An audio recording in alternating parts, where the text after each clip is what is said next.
यहाँ स्क्रीन पर दिख रहे कुछ सेंटेंसेस पर गौर कीजिए। इस सेंटेंस को लीजिए, some people are coming dash, खाली जगह है, कोई शब्द आएगा the village. Some people are coming dash the village, यानी कुछ लोग गांव से आ रहे हैं, हमें ये लिखना है, ये हमने लिखा हुआ है। और यह दूसरा सेंटेंस देखिए कि ही जम्प्ड, खाली जगह है the wall, he jump dash the wall, यानी यहाँ पर लिखना है आपको कि वह दीवार से कूदी। ठीक है, तो पहले सेंटेंस में से आया, दूसरे सेंटेंस में भी से आया। अब इस तीसरे सेंटेंस को देखिए, I have been writing this book, और खाली जगह है 2 ईयर्स। तो इसका मतलब ये हुआ कि मैं 2 सालों से यह किताब लिख रहा हूँ। यहाँ पर भी आपको से की इंग्लिश लगानी है। ठीक है, से की इंग्लिश आएगी। पिछले 2 सेंटेंस में भी आपको से की इंग्लिश लगानी थी। अब इस सेंटेंस को देखिए कि ही बीट मी, खाली जगह है अ स्टिक। इसका अर्थ हुआ उसने मुझे एक छड़ी से पीटा। यहाँ पर भी आपको से की इंग्लिश लगानी है। ठीक है, अब फिर पहले सेंटेंस पे आते हैं। यहाँ पर हम यूज़ करेंगे इंग्लिश में some people are coming from the village, यानी कुछ लोग गांव से आ रहे हैं। यहाँ पर से की इंग्लिश फ्रॉम हो गई। ठीक है, और यहाँ पर देखिए ही जम्प्ड ऑफ द वॉल, यहाँ पे ऑफ आएगा OFF, he jumped of the wall, यानी वह दीवार से कूदा। अब यहाँ पर से की इंग्लिश आपने देखा कि से की इंग्लिश यहाँ पे ऑफ हुई। अब आइए इस सेंटेंस पे, I have been writing this book for 2 years, right. यहाँ पर फॉर वरना था से की इंग्लिश, यानी मैं 2 सालों से यह किताब लिख रहा हूँ। तो यहाँ पर भी से की इंग्लिश हमने फॉर लगाई, अलग इंग्लिश लगा दी। और इस लास्ट सेंटेंस को देखिए, उसने मुझे डंडे से पीटा। अब इसकी इंग्लिश मैंने बताया था कि he beat me with a stick. यहाँ पर भी से की इंग्लिश ही आपको लगानी है, लेकिन यहाँ पे आपने लगाया विद। तो आप देख रहे हैं कि हिंदी में सिर्फ हम से के लिए अलग अलग प्रेपोजिशंस यूज़ करें, सारे प्रेपोजिशंस अलग अलग प्रेपोजिशंस यूज़ करते हैं। ठीक है, तो हम देखते हैं इंग्लिश में ऐसा पाते हैं कि एक ही प्रेपोजिशन के लिए, हिंदी में एक ही प्रेपोजिशन के लिए जब हम अंग्रेज़ी में जाते हैं, इंग्लिश में जाते हैं, तो अलग अलग प्रेपोजिशन आ जाते हैं, अलग अलग सेंस के साथ अलग अलग तरह का प्रेपोजिशन आता है। ठीक है, तो इस कॉन्सेप्ट को समझना बहुत ज़रूरी है, क्योंकि स्पोकन इंग्लिश में अगर हम प्रेपोजिशन के यूज़ से बचना चाहें तो हम बच नहीं सकते हैं। तो इनका जो सही ज्ञान है, सही से नॉलेज होना बहुत ज़रूरी है। तो ये सभी लर्नर्स के लिए वीडियो काफ़ी महत्वपूर्ण होने जा रहा है, काफ़ी इम्पोर्टेंट होने जा रहा है। इसलिए इस वीडियो को अब तक आपने लाइक नहीं किया तो इसको लाइक ज़रूर कर लें। सब्सक्राइब नहीं किया अगर चैनल को तो सब्सक्राइब भी कर लें, और अपने फ्रेंड्स के साथ शेयर कर दें तो और भी अच्छी बात होगी। तो आइए हम वीडियो को शुरू करते हैं और फर्स्ट कॉन्सेप्ट को समझते हैं। फर्स्ट कॉन्सेप्ट यह है फ्रॉम। ठीक है, फर्स्ट कॉन्सेप्ट लिखते हैं फ्रॉम का। इस फ्रॉम का अर्थ हमने पीछे देखा, इस फ्रॉम का अर्थ होता है से। ठीक है, तो किस कंडीशन में हम यहाँ पर फ्रॉम से के लिए यूज़ करते हैं? पहली चीज़, फर्स्ट जो कंडीशन है वो ये है कि जब 2 वस्तुओं का एक दूसरे से अलगाव होता है। ठीक है, कोई एक वस्तु दूसरे वस्तु को छोड़कर वहाँ से जाती है, यानी हम जगह की बात करते हैं। जैसे देखिए, कुछ लोग गांव से आ रहे हैं। ठीक है, तो 2 चीज़ें, एक तो कुछ लोग और फिर गांव, इन दोनों में अलगाव हो रहा है। उसी अलगाव को ये आइडेंटिफाई करता है से। अब यहाँ पर इस से के लिए हम फ्रॉम का यूज़ करेंगे, क्योंकि जगह की बात हो रही है, जगह से अलगाव हो रहा है। तो जब जगह से अलगाव हो तो हम फ्रॉम का यूज़ करते हैं। कुछ लोग गांव से आ रहे हैं, some people are coming from the village. ठीक है, एक दूसरा सेंटेंस हम लेते हैं, अलमारी से किताबें निकालो। ठीक है, तो 2 चीज़ें, एक तो किताबें और दूसरी अलमारी, इन दोनों में अलगाव हो रहा है। यानी जो किताबें हैं वो एक जगह से हटकर ये दूसरी जगह जा रही हैं, यानी जगह में बदलाव हो रहा है। ठीक है, तो यहाँ पर भी हम से के लिए क्या लगाएंगे? फ्रॉम यूज़ करेंगे।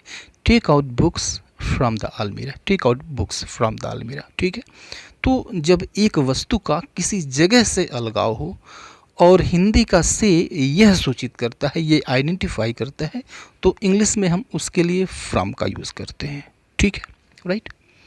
आइए अब देखते हैं नेक्स्ट कंडीशन, जब हम फ्रॉम का ही यूज़ करते हैं, से के लिए फ्रॉम का यूज़ करते हैं। ठीक है, से के लिए हम फ्रॉम का यूज़ तब भी करते हैं जब हम समय के बारे में बताते हैं, जैसे कल से, परसों से, आज से, ठीक है, तो अलगाव यहाँ भी हो रहा है। कल से शुरू होगा कोई काम किस समय से शुरू हो रहा है, आज से शुरू होगा, कल से शुरू होगा, मैं कल से आऊँगा, तो समय से इसके लिए भी हम फ्रॉम का यूज़ करते हैं। जैसे देखिए, I will come from tomorrow, I will come from tomorrow, मैं कल से आऊँगा, आज से नहीं, मैं कल से आऊँगा, ठीक है। अगले महीने से कक्षाएं शुरू होंगी, ठीक है, अगले महीने से, तो यहाँ पर भी हम से का ही यूज़ करेंगे, यानी समय के एक पॉइंट से ये कक्षाएं शुरू होगी, तो यहाँ पर से के लिए भी हम फ्रॉम का यूज़ करेंगे। Classes will start from the next month, यानी कक्षाएं अगले महीने से शुरू होंगी, ठीक है।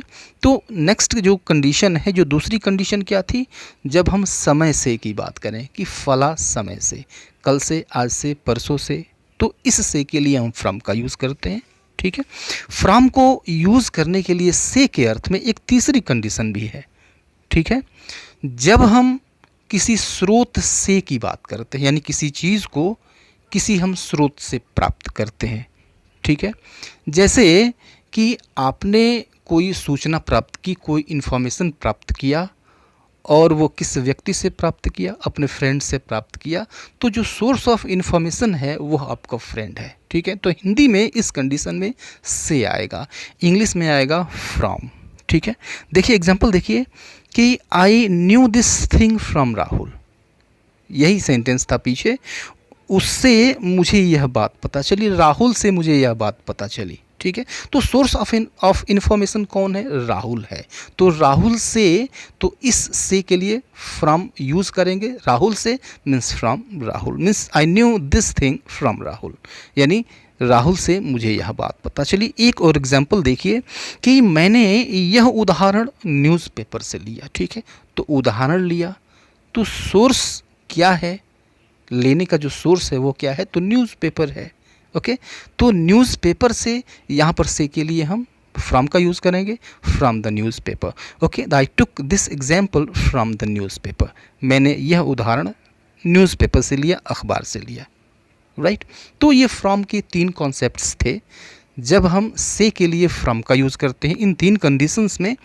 आगे देखते हैं जब हम ऑफ का यूज़ करते हैं, ओ डबल एफ, तो यहाँ भी अलगाव सूचित करते हैं, यानी कोई एक वस्तु से दूसरी वस्तु अलग हो जाती है, ठीक है, डिटैच हो जाती है, अलग हो जाती है, ओके। जैसे यह देखिए, वह दीवार से कूदा, राइट। तो दो चीज़ें अलग हुई, राइट। दीवार से जो दूसरी चीज़ है वह अलग हो गई, दीवार से वह अलग हो गया, ठीक है।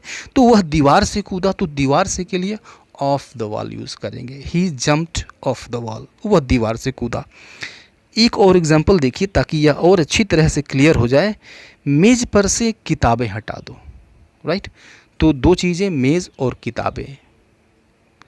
अब यहाँ पे कहने का अर्थ ये है कि ये दो चीज़ें अलग हो जाएंगी, मेज़ पर से किताबें हटा दो means take the books off the table, take the books off the table. तो यहाँ पर ऑफ द टेबल का अर्थ हुआ मेज से, ऑफ द टेबल मीन्स मेज। तो यहाँ पर इस अलगाव के लिए हम ऑफ का यूज़ करेंगे, ओके। तो ये दो एग्जाम्पल।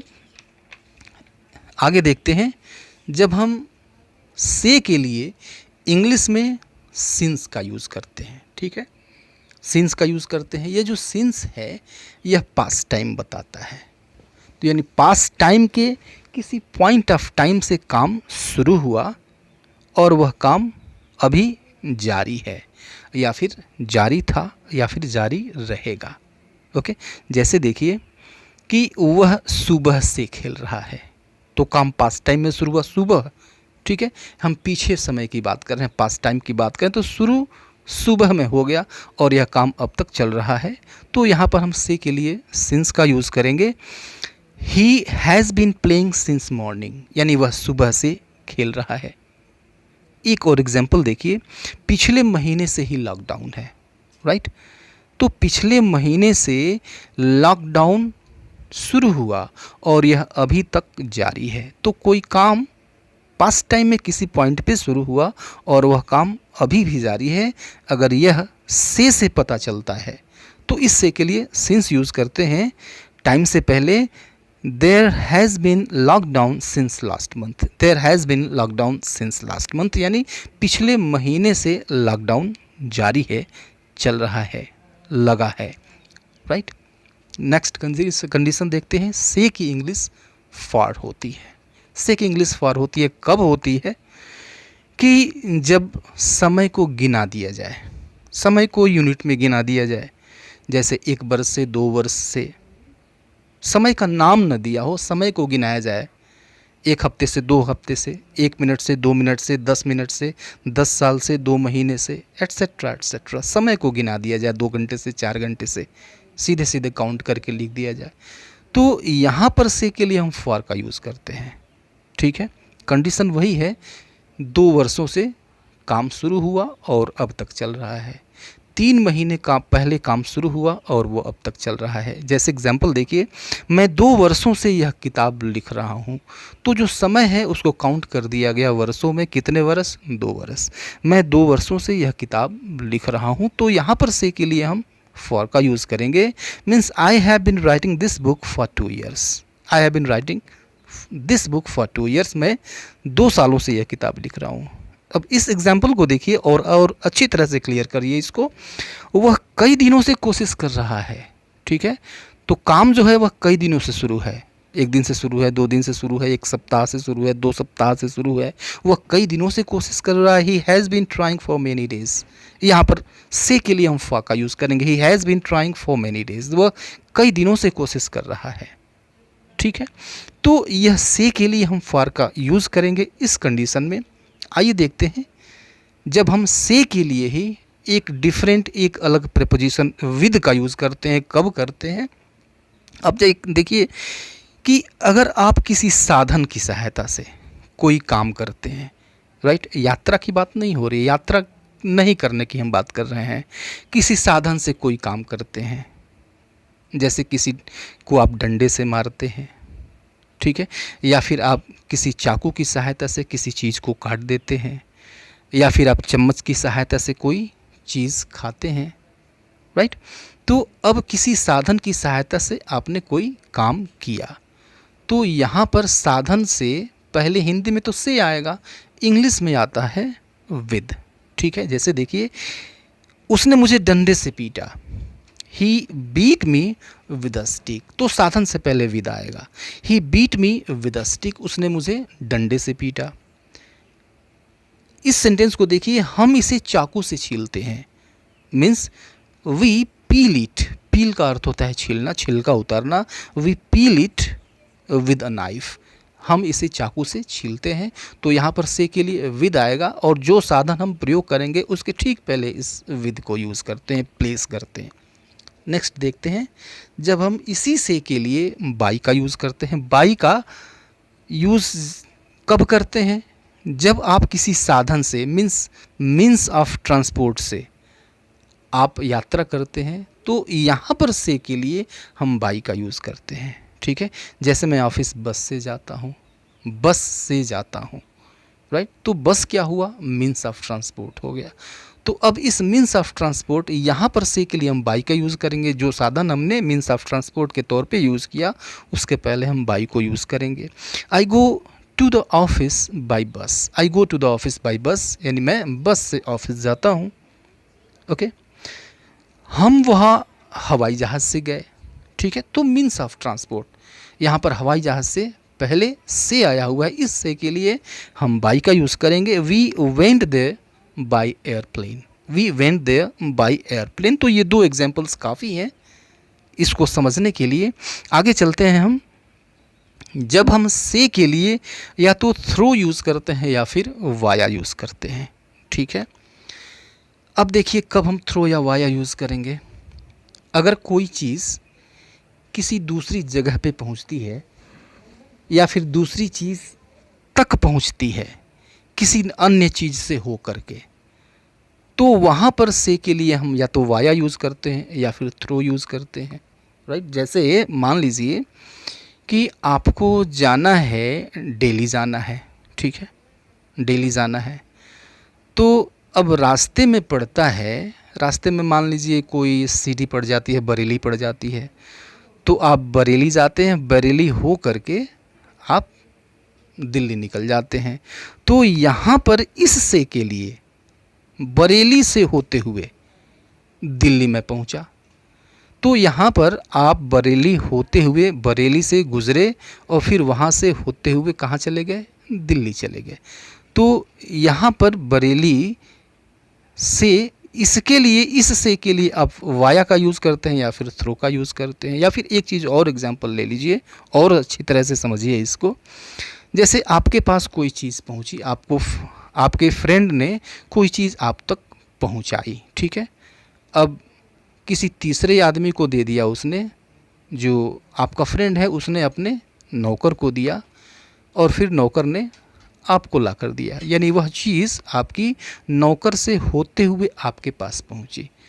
तो अब सेंटेंस में इस तरह से दिया हुआ है, तो नौकर के ठीक पहले हिंदी में तो से आएगा, लेकिन इंग्लिश में हम इस से के लिए वाया यूज़ करेंगे या फिर थ्रो यूज़ करेंगे। एग्जाम्पल देखिए, यह ट्रेन पटना से होते हुए जमशेदपुर जाएगी, या फिर हम ऐसे भी कहते हैं यह ट्रेन पटना होते हुए जमशेदपुर जाएगी। Means this train will go to Jamshedpur through Patna या फिर वाया पटना। तो जिससे होते हुए यह जाएगी उसके पहले थ्रो यूज़ करेंगे, हिंदी में से आएगा, इंग्लिश में थ्रो आएगा, फिर वाया आएगा, राइट। एक और एग्जाम्पल देखिए कि वह मथुरा से होते हुए दिल्ली गया। It means he went to Delhi, वह दिल्ली गया, he went to Delhi, Delhi गया वाया मथुरा, यानी मथुरा से होते हुए, ठीक है। तो यहाँ पर से होते हुए कह लीजिए या फिर होते हुए कह लीजिए, इसके लिए हम या तो थ्रो यूज़ कर देते हैं या फिर वाया यूज़ कर देते हैं, ठीक है। आइए नेक्स्ट हम देखते हैं, से के ही अर्थ में हम सिर्फ थ्रो का यूज़ करते हैं। एक कंडीशन और होती है जब हम थ्रो का यूज़ करते हैं, THROUGH, थ्रो, ठीक है। जैसे मान लीजिए कि कोई एक वस्तु है, ओके, वह दूसरी वस्तु से होकर गुजरती है, से होकर गुजरती है, दूसरी वस्तु से होकर गुजरती है, यानी अंदर से गुजरती है। तो वह जो दूसरी वस्तु है जिससे होकर वह गुजरती है, अगर वह दो साइड से क्लोज है तो थ्रो का यूज़ करेंगे इससे होकर के लिए, या फिर तीन साइड से क्लोज है तो उसके लिए हम थ्रो का यूज़ करेंगे, या फिर चारों तरफ से क्लोज्ड है और वह बीच से गुजर रही है तो थ्रो का यूज़ करेंगे। एग्जाम्पल से आप अच्छी तरह से इसको समझ जाएंगे। जैसे गेट से हो करके, जैसे कार गेट से हो करके अंदर आई, तो जो गेट है वह दो तरफ से घिरा हुआ है, बीच में खुला होता है, कार इन दोनों गेट्स के होकर आती है, दो तरफ से घिरा हुआ है, राइट। या चारों तरफ से घिरा हो, जैसे पानी पाइप से होकर बहता है, तो पाइप जो है वह पानी को एनसर्किल करती है, पूरी तरह से घेरती है, और ये बीच से होकर बहता है, तो यहाँ पर से होकर इसके लिए थ्रो आता है। एग्जाम्पल देखिए, कार गेट से अंदर आई, the car came in through the gate, the car came in through the gate, यानी कार गेट से अंदर आई या फिर गेट से होते हुए अंदर आई। तो अब यहाँ पर जिस चीज़ से होते हुए वह गुजरी उसके पहले हम थ्रो का यूज़ करते हैं। अब इस एग्जाम्पल को देखिए कि हम एक घने जंगल से गुजरे, it means we passed through a dense forest, right. तो जंगल से गुजरे, दोनों तरफ जंगल है, बीच से रास्ता है, दोनों तरफ से बंद है, बीच से रास्ता है, और उससे होकर गुजरे, तो यहाँ पर से होकर के लिए हम थ्रो का यूज़ करेंगे। हम एक घने जंगल से होकर गुजरे means we passed through a dense forest, हम एक घने जंगल से होकर गुजरे। तो मुझे लगता है कि आपको बहुत अच्छी तरह से समझ में आया होगा। वीडियो अगर पसंद आया हो तो रिक्वेस्ट है आपसे, इसको लाइक अवश्य कर दें। चैनल अब तक सब्सक्राइब नहीं किया है तो इसको सब्सक्राइब करते चलें। मिलते हैं नेक्स्ट वीडियो में, तब तक के लिए goodbye and take care.